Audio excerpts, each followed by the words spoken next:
नमस्कार मित्रांनो, आज आपण इयत्ता 6वीतील विज्ञान विषयातील बल व बलाचे प्रकार पाहणार आहोत. कोणतीही वस्तू स्वतःहून जागा बदलत नाही, तिला बदलण्यासाठी बलाचा वापर होतो. गतिमान वस्तूची दिशा बदलण्यासाठी तिला थांबवण्यासाठी बलाचा वापर होतो.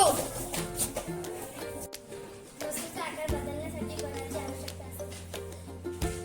स्नायूच्या सहाय्याने लागलेल्या बलाला स्नायुबल म्हणतात. यांत्रिक बल यंत्रामार्फत लावल्या गेलेल्या बलाला यांत्रिक बल असे म्हणतात. उदाहरणार्थ पृथ्वीय बल, पृथ्वी जे बल लावून वस्तूंना आपल्याकडे खेचते त्यास पृथ्वीय बल असे म्हणतात. उदाहरणार्थ हातातून खाली पडलेला चेंडू. वजन उचलण्यासाठी जास्त बल लावावे लागते.